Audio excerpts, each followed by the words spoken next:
नमस्कार दोस्तों। उज्ज्वल एकेडमी के ऑफिशियल यूट्यूब चैनल पर मैं आपके साथ आपका स्वागत करता हूं बेटा। क्लास 10th और क्लास 11 की सफलता के बाद, है ना, आज हम स्टार्ट कर रहे हैं क्लास 12 का चैप्टर नंबर 1, जिसका नाम है रिलेशन एंड फंक्शन। ठीक है बेटा, हमने 11th में भी पढ़ा, हमने 10th में भी पढ़ा, और आज हम पढ़ने वाले हैं क्लास 12 चैप्टर नंबर 1।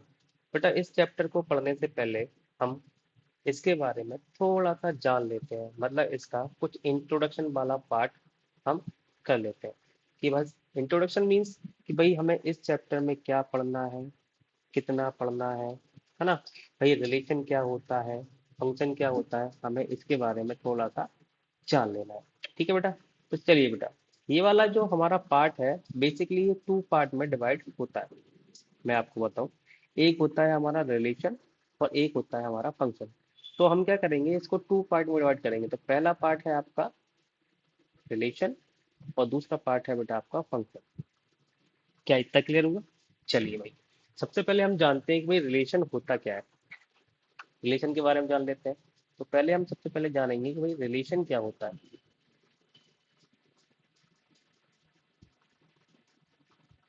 ठीक है, अब रिलेशन, अब आपको पता है भाई रिलेशन क्या होता है। हाँ, जैसे आप, तो अगर माइंड में अगर आपको रिलेशन के बारे में अगर आ रहा है कि भाई जैसे कि भाई का बहन का रिलेशन, माता का पिता से रिलेशन, ठीक है, बच्चों का माता पिता से रिलेशन, हाँ बेटा ये वही रिलेशन है।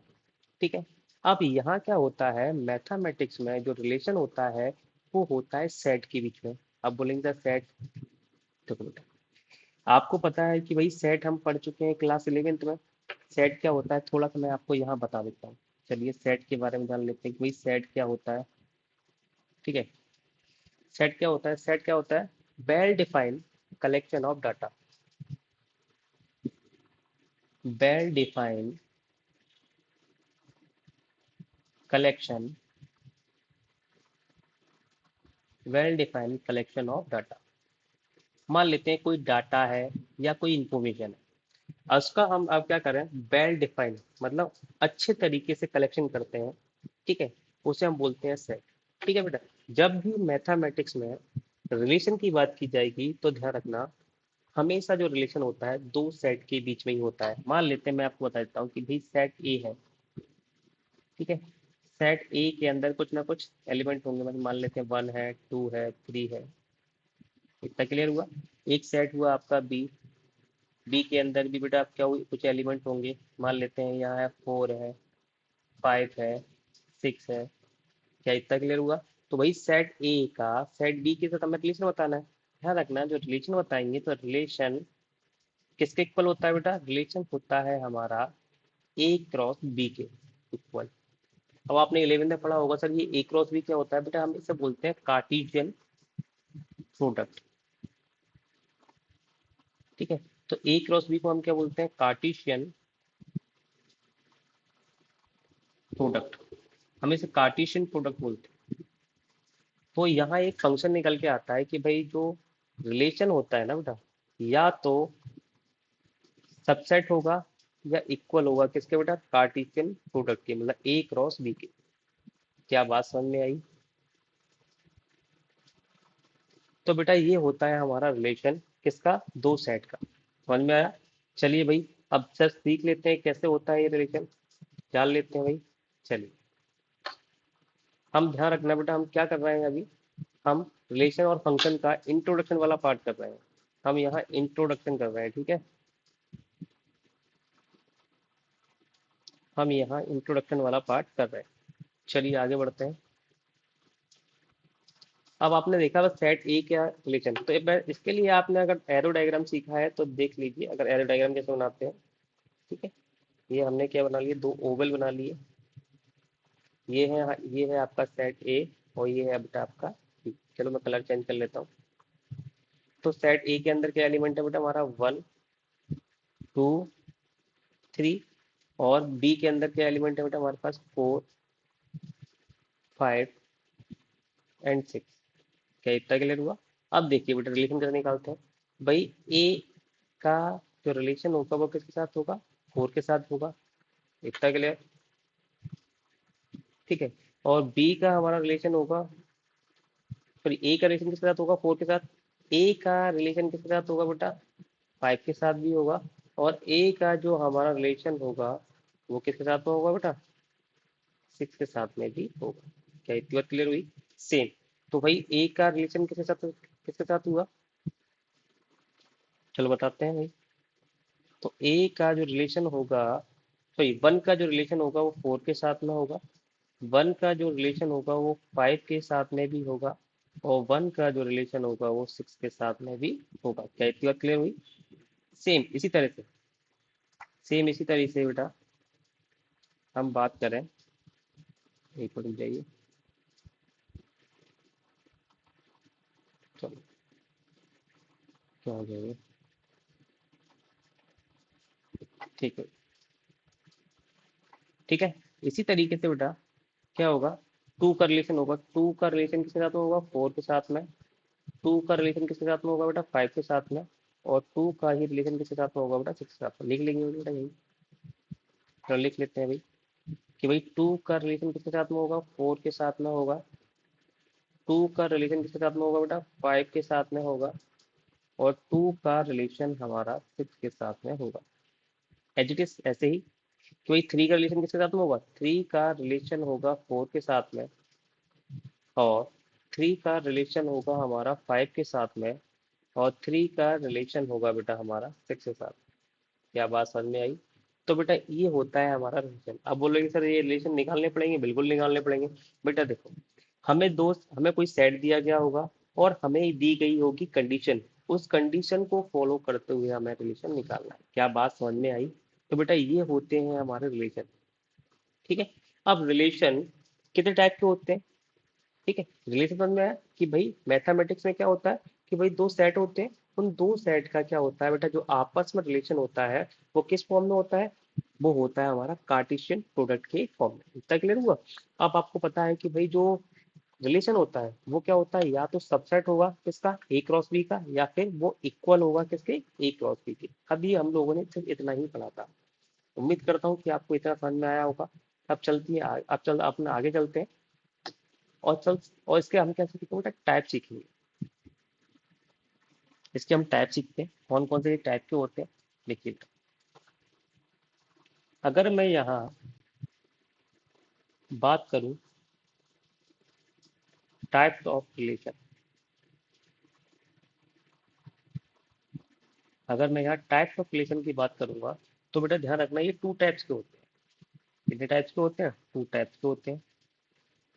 इतना क्लियर हुआ? पहला क्या होता है, पहला होता है बेटा हमारा एम्प्टी रिलेशन।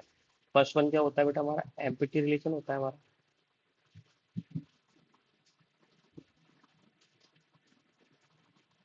ठीक है।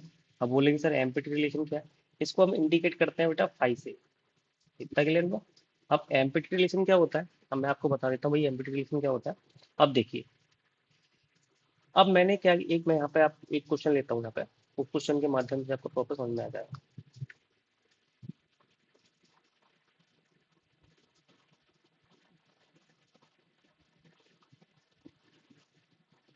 ठीक है, एक क्वेश्चन ले लेते हैं, उससे आपको प्रॉपर समझ में आएगा कि भाई किस तरह से हम रिलेशन निकाल सकते हैं।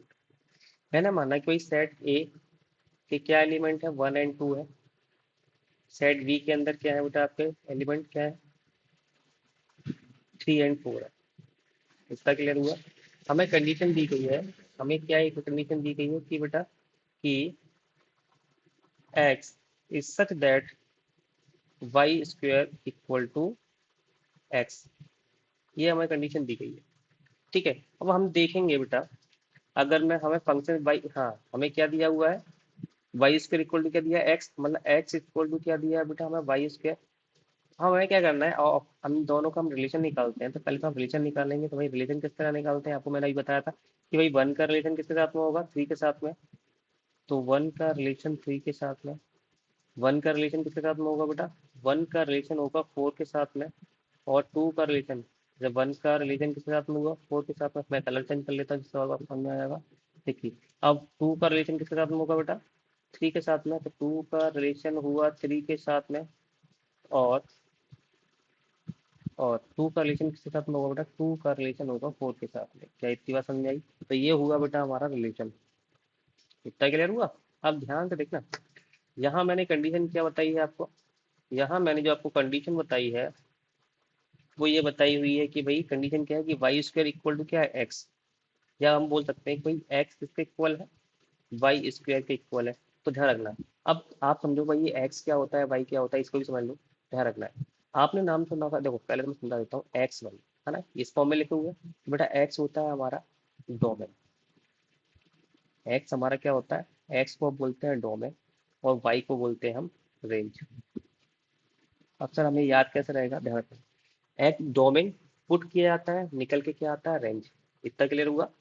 हम डोमेन को क्या रखते हैं, डोमेन की वैल्यू को पुट करते हैं और निकल के क्या आती है, रेंज। ऐसे ही बेटा हम क्या करेंगे, डोमेन कितना है बेटा आपका, अब देखिए यहाँ से देखना आप, मैंने क्या बोला, डोमेन को पुट करते हैं निकल के क्या आती है, डोमेन कितना है बेटा, यहाँ से मैं अगर वाई की वैल्यू निकालूंगा कितना आ जाएगा, रूट एक्स आ जाएगा।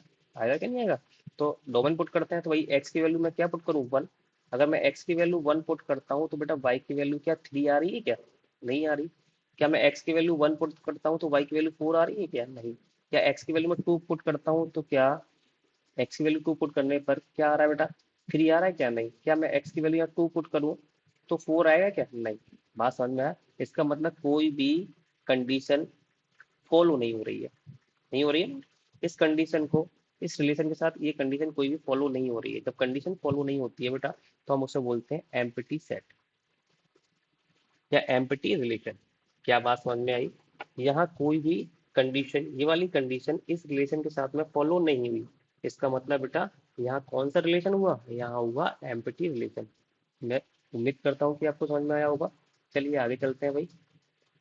अब चलते हैं बेटा सेकंड टाइप में। सेकंड टाइप है बेटा हमारा यूनिवर्सल रिलेशन। चलिए भाई सेकंड टाइप में चलते हैं हम। एक होता है बेटा हमारा क्या, सेकंड वन है यूनिवर्सल रिलेशन। अब क्या होता है भाई यूनिवर्सल रिलेशन, अब देखिए बेटा, अब यूनिवर्सल रिलेशन होता है बेटा हमारा थ्री टाइप का, ठीक है। अब यहाँ आप बोल सकते हैं कि भाई यूनिवर्सल रिलेशन, हाँ क्या होता है कि भाई यहाँ यूनिवर्सल को बोलेंगे भाई जो रिलेशन है वो किसके इक्वल होगा बेटा, कार्टेशियन प्रोडक्ट के इक्वल होगा। ये बात समझ में आई? यहाँ जो रिलेशन बनेगा वो किसके इक्वल होगा, प्रोडक्ट ऑफ कार्टेशियन के इक्वल होगा। तो हम उसको क्या बोलते हैं, यूनिवर्सल रिलेशन कहते हैं। अब बेटा ये आपका जो यूनिवर्सल रिलेशन होता है वो तीन टाइप का होता है बेटा, यही आईएमपी है। आपको बस यही सीखना है, सीखना तो बेटा सब कुछ है, लेकिन मैं आपको बता दूं कि रिलेशन के अंदर आपको जो सीखना होता है एक्चुअली में वो यूनिवर्सल रिलेशन सीखना होता है। और यूनिवर्सल रिलेशन में क्या होता है बेटा कि बेटा हमारा जो रिलेशन है वो किसको फॉलो करता है, कार्टेशियन प्रोडक्ट को फॉलो करता है बोल सकते हैं, या फिर रिलेशन हमारे किसके इक्वल होता है, कार्टेशियन प्रोडक्ट के इक्वल होता है। इतनी बात समझ में आई? मैंने बोला भाई कि यूनिवर्सल जो रिलेशन होता है वो हमारा थ्री टाइप का होता है। एक होता है हमारा रिफ्लेक्सिव, ठीक है बेटा, एक होता है बेटा हमारा रिफ्लेक्सिव रिलेशन,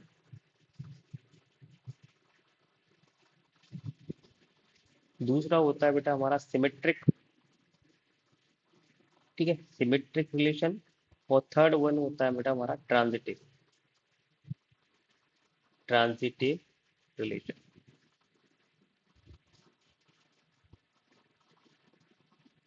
सिमेट्रिक रिलेशन, ठीक है बेटा, इसको भी मैं लिख देता हूँ।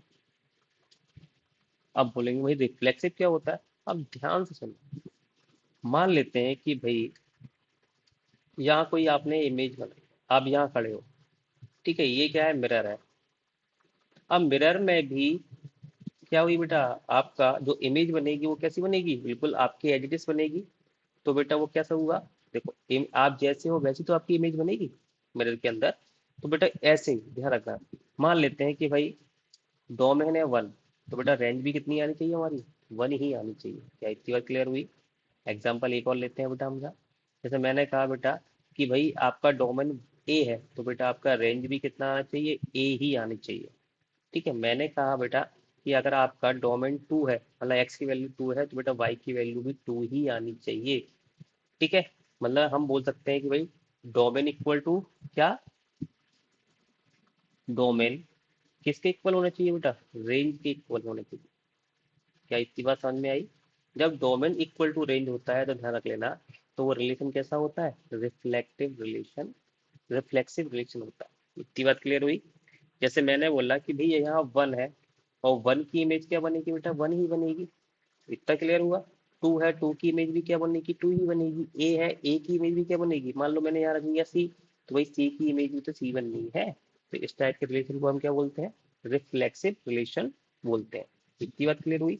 अब बात करते हैं सिमेट्रिक रिलेशन क्या होता है भाई, है ना। सिमेट्रिक रिलेशन देख लेते हैं भाई। ध्यान रखना, आपको जो कंडीशन होगी, कंडीशन को फॉलो करेंगे आप, को कंडीशन को फॉलो करते हुए क्या निकालेंगे बेटा, ए क्रॉस बी निकालेंगे। और ए क्रॉस बी क्या होता है बेटा, हमारा रिलेशन होता है। इतनी बात समझ में आई? ठीक है। अब रिलेशन के अंदर हमें ये कंडीशन देखनी है कि भाई वो रिफ्लेक्सिव रिलेशन बन रहा है कि सिमेट्रिक रिलेशन बन रहा है कि ट्रांजिटिव रिलेशन बन रहा है। इतनी बात क्लियर हुई? चलिए भाई अब जान लेते हैं भाई सिमेट्रिक रिलेशन क्या होता है। अब ध्यान से देखना, मैंने बोला कि भाई ए कॉमा बी, मतलब ए कॉमा बी, है ना। अगर इसके बाद क्या बने रिलेशन बेटा, बी कॉमा ए बने। क्या बात समझ में आई तुम्हें? ठीक है, कितनी बार समझ में आई कि भाई ए कॉमा बी अगर ये रिलेशन है, तो हम यहाँ रिलेशन, हाँ मैंने आपको भी लिखना नहीं बताया ना रिलेशन लिखते कैसे, चलिए मैं आपको लिखना बता देता हूँ। ये तो आपको समझ में आया होगा कि भाई जैसा ऑब्जेक्ट होता है वैसे ही उसे क्या होती है, इमेज बनती है। तो वही हम लिखेंगे कैसे कि भाई जो आर है ना, मतलब रिलेशन किससे बिलोंग कर रहा है, रिलेशन बिलोंग टू ए या बी। क्या इतना क्लियर हुआ? ठीक है। तो ये वो कौन सा रिलेशन बनेगा बेटा, ये हमारा बनेगा रिफ्लेक्सिव रिलेशन। एक होता है बेटा हमारा सिमेट्रिक रिलेशन, है ना। अब सिमेट्रिक रिलेशन क्या होता है, ध्यान से ना, मैंने कंडीशन यहाँ बना के आपको दिखा दी है। एक कंडीशन मैं बता देता हूँ कि भाई जो आर है वो बिलोंग करना चाहिए किससे, अगर ए कॉमा बी से बिलोंग करता है तो बेटा वो बी कॉमा ए से भी बिलोंग करना चाहिए। समझ में आया? मतलब आर के अंदर क्या होना चाहिए बेटा, अगर ए कॉमा बी है तो बेटा बी कॉमा ए भी होना चाहिए। इतनी बात क्लियर हुई?